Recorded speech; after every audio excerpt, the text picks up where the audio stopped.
Le vent glacial de la Sierra Nevada s'engouffrait dans mes poumons comme une lame acérée, tandis que je trébuchais dans la neige épaisse, fuyant l'ombre de mes propres secrets. Stéphanie.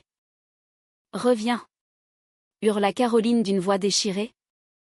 Ses pas crissant derrière moi dans l'obscurité naissante. Mais c'était inutile, Chris. Mon demi-fils avait surgi de nulle part, son regard bleu perçant fixé sur nous. Et dans cet instant, tout mon monde s'effondra comme un château de cartes sous la tempête. Je m'appelle Stéphanie Moreau. Une Parisienne de 42 ans, mariée depuis 15 ans à Philippe, un homme d'affaires pragmatique et distant. Notre vie à Paris était un tableau bien ordonné, un appartement haussmannien, des dîners mondains, et Chris, le fils de Philippe d'un précédent mariage, que j'avais élevé comme le mien depuis ses 3 ans. Chris, avec ses cheveux blonds ébouriffés et son sourire espiègle, était devenu mon ancre dans cette existence fade. Mais cet hiver-là, Philippe avait insisté pour des vacances en famille en Espagne, à Grenade, au pied des montagnes enneigées de la Sierra Nevada. Ça nous fera du bien, avait-il dit. Loin du froid parisien. Ironie du sort. Le froid s'était insinué en moi bien plus profondément. Nous étions arrivés sous un ciel bleu azur, la Alhambra se dressant comme un mirage au loin. Philippe s'était plongé dans ses appels professionnels, laissant Chris et moi explorer les ruelles pavées des Halles-Bessins. C'est là que j'avais rencontré Caroline. Elle tenait une petite galerie d'art, ses toiles vibrantes de couleurs méditerranéennes contrastant avec la blancheur hivernale.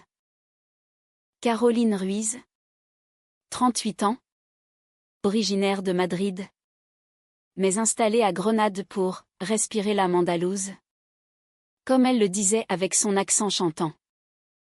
Ses yeux bruns, profonds comme les eaux de la Méditerranée, m'avaient captivé dès le premier regard.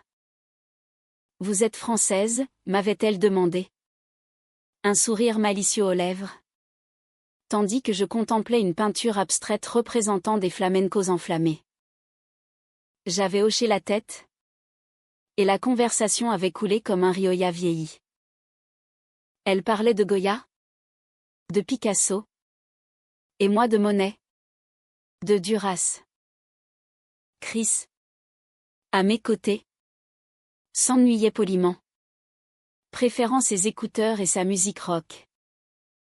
Mais ce jour-là, quelque chose s'était éveillé en moi. Une étincelle que je n'avais pas ressentie depuis des années. Caroline était vivante, passionnée, un tourbillon de vie dans mon désert émotionnel. Les jours suivants, je prétextais des promenades solitaires pour la revoir. Philippe, absorbé par son ordinateur, ne remarquait rien. Chris, lui, sentait le changement. « Maman, tu sembles heureuse ici », m'avait-il dit un soir, alors que nous mangions des tapas dans un bar bondé. J'avais ri, mais mon cœur battait la chamade. Caroline et moi nous retrouvions dans des cafés cachés, nos mains se frôlant sous la table, nos rires se mêlant aux notes de guitare flamenco. Elle me racontait son passé, une rupture douloureuse avec un homme possessif, sa découverte de son attirance pour les femmes, sa liberté retrouvée dans l'art. Une nuit, sous les étoiles scintillantes, nous avions marché jusqu'à un mirador surplombant la ville. La neige commençait à tomber, rare en Andalousie mais magique cette année-là.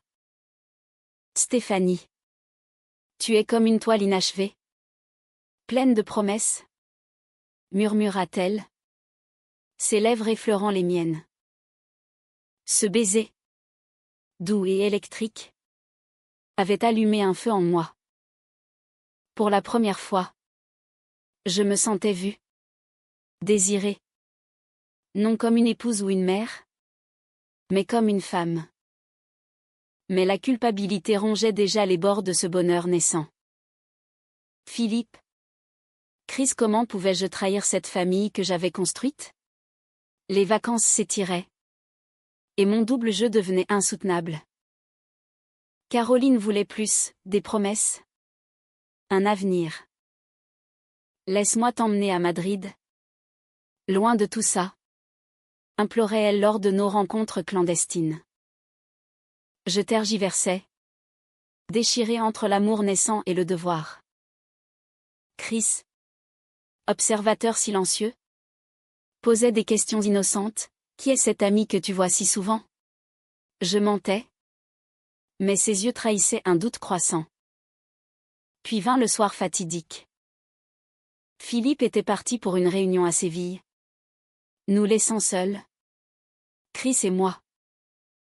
J'avais prétexté une migraine pour sortir. Rejoignant Caroline dans sa galerie. La passion nous submergea, nos corps se mêlèrent dans l'arrière-boutique. Entourés de toiles inachevées. C'était libérateur. Terrifiant. Mais au milieu de l'étreinte, la porte s'ouvrit. Chris entra. Son visage pâle sous la lune. Maman, qu'est-ce que, balbutia-t-il? Les yeux écarquillés. Le monde s'arrêta. Caroline se rhabilla en hâte, murmurant des excuses. Je m'approchai de Chris. Les larmes aux yeux.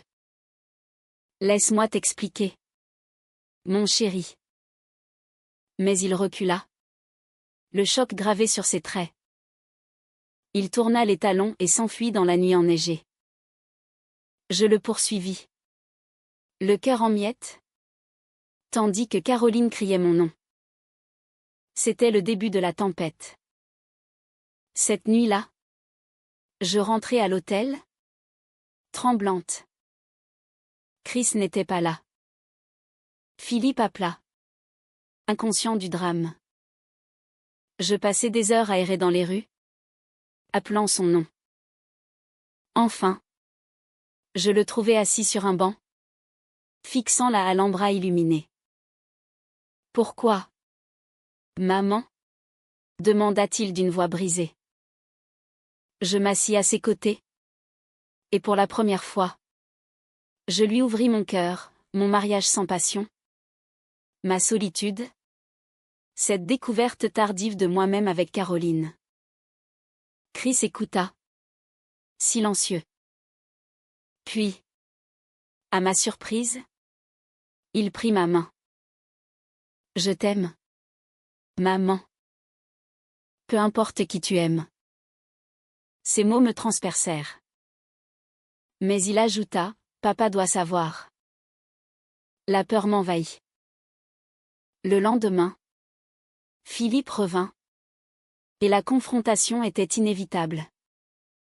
Le soleil se levait sur Grenade, peignant les toits d'or.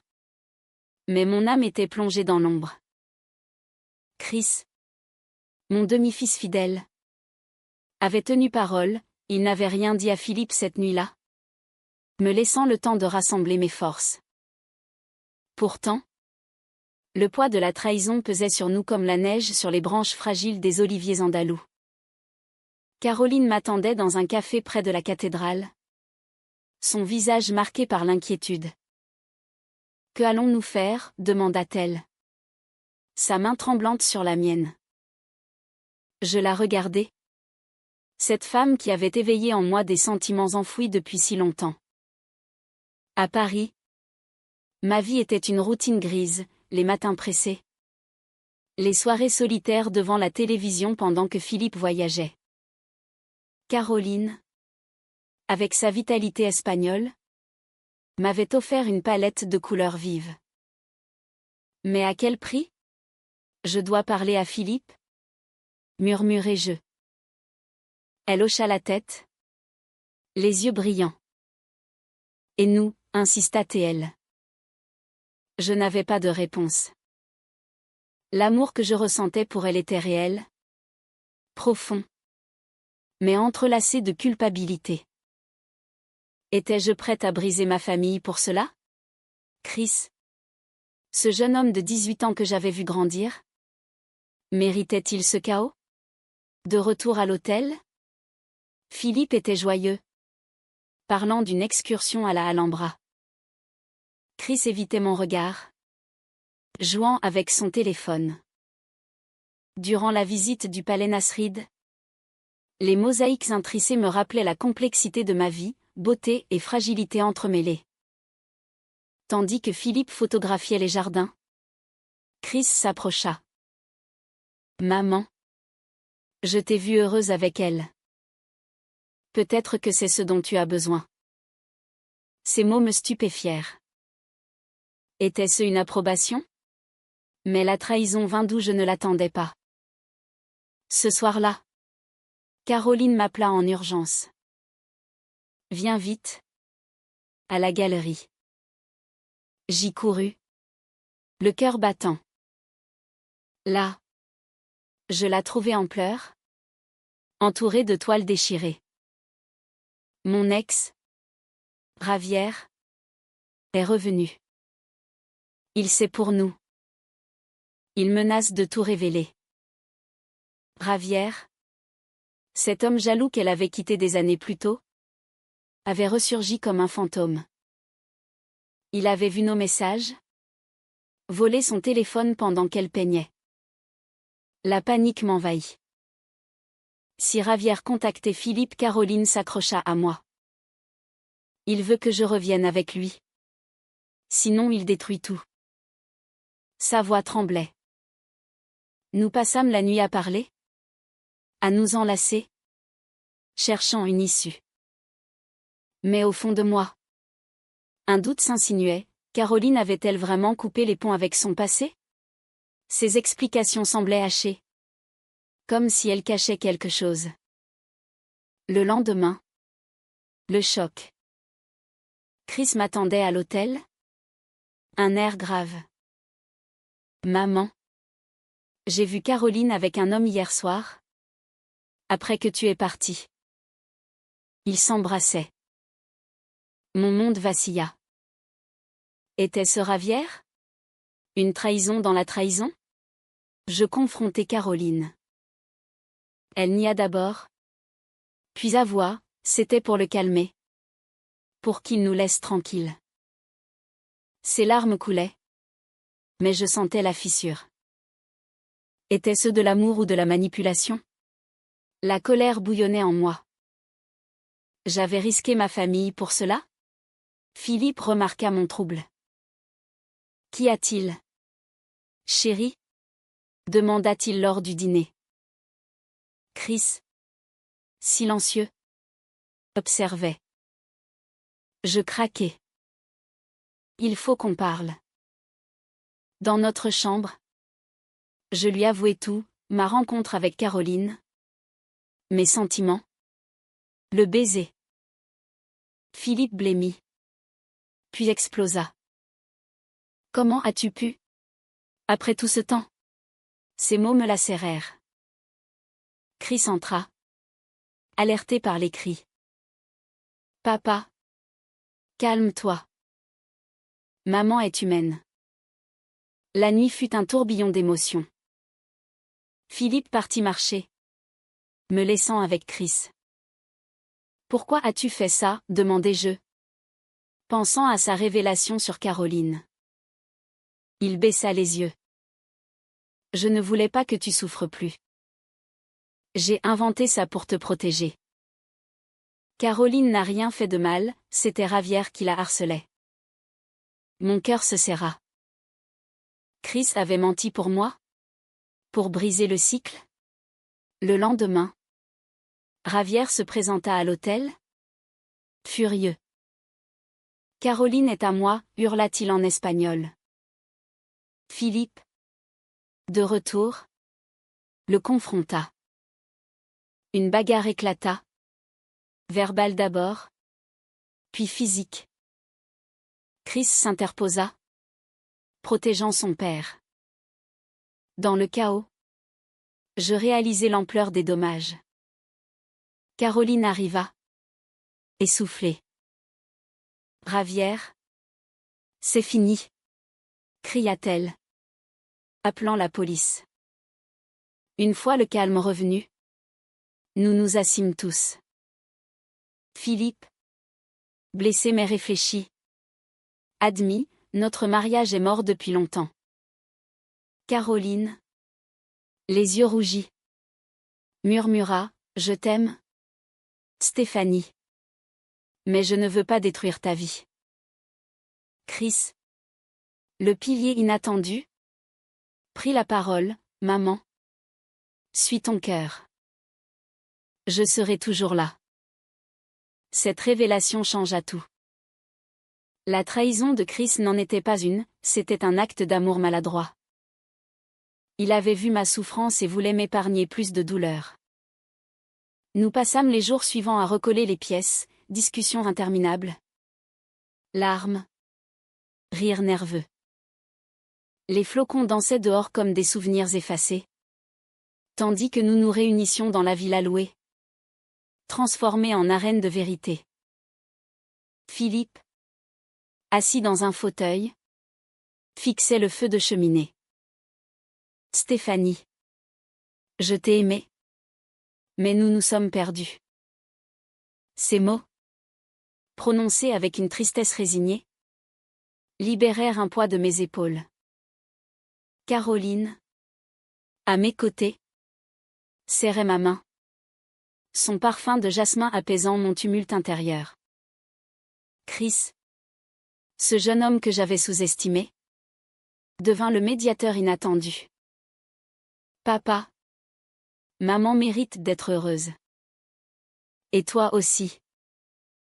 Philippe hocha la tête, un sourire amer aux lèvres.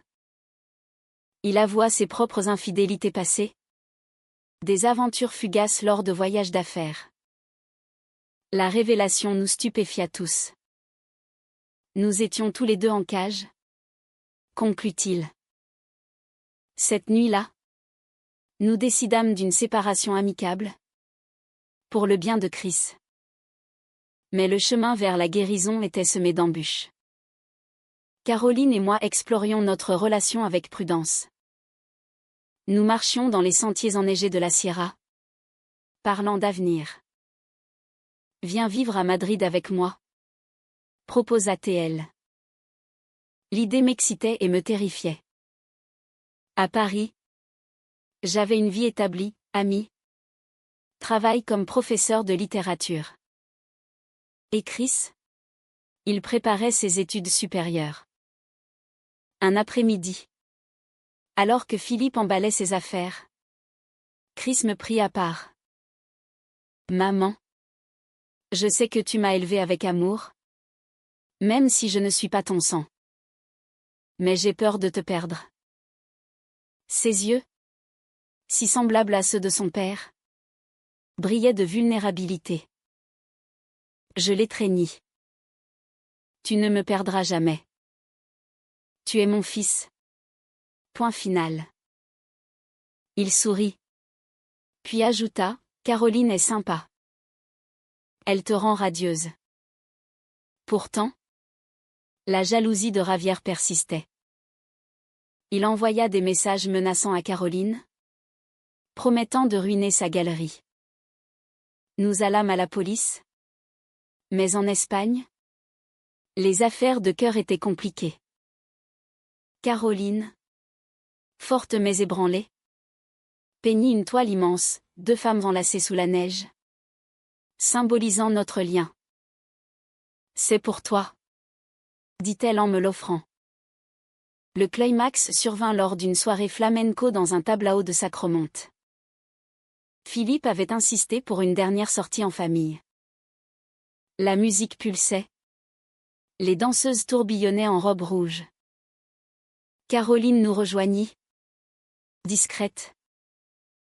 Mais Ravière apparut, ivre de rage. Traîtresse, cria-t-il, s'approchant de nous. Chris se leva d'un bond. Laissez-la tranquille, hurla-t-il. Sa voix ferme contrastant avec sa jeunesse. Ravière le poussa, et une mêlée s'ensuivit. Philippe et moi intervenâmes. appelant à l'aide. Les videurs expulsèrent Ravière. Mais l'incident nous secoua.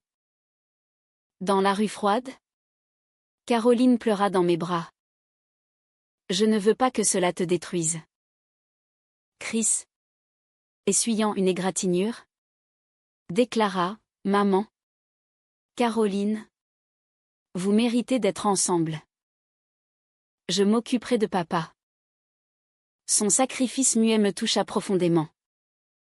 Les jours suivants, nous guérîmes. Philippe rentra à Paris seul, promettant un divorce sans rancune. Chris choisit de rester avec moi quelques jours de plus. Nous visitâmes Cordoue, Séville, imprégnant nos souvenirs de beauté andalouse. Caroline et moi approfondîmes notre lien, promenade main dans la main. Nuit tendre sous les étoiles. Mais un doute persistait, étais-je prête pour ce changement? Une nuit. Seule avec Chris. Il avoua, quand je t'ai vue avec Caroline. J'ai eu peur. Mais maintenant, je vois que c'est vrai. Va. Maman. Sois heureuse. Ces mots, pleins de maturité, scellèrent ma décision. Caroline et moi décidâmes de tenter l'aventure.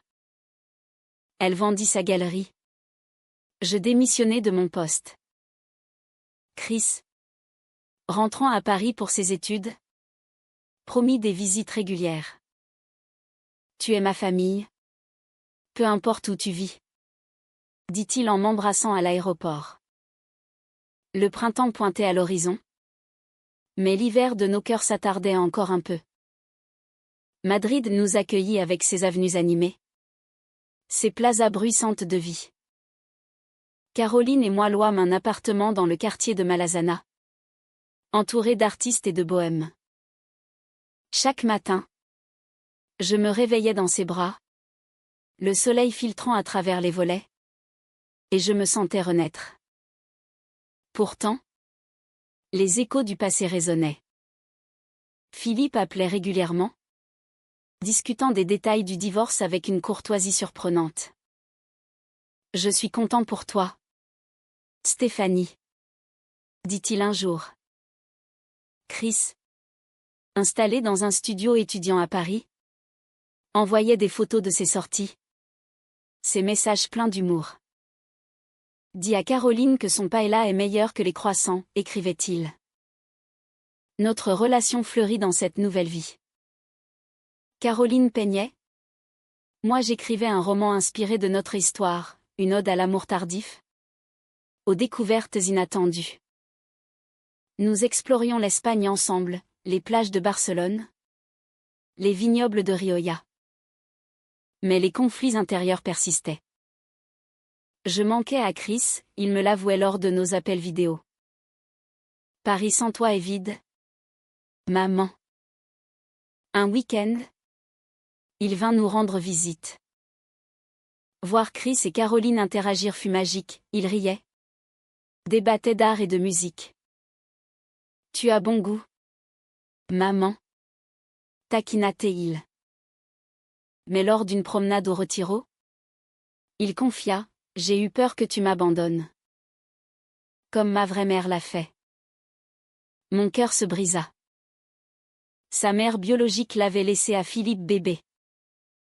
J'avais comblé ce vide. Et maintenant, jamais. Mon chéri.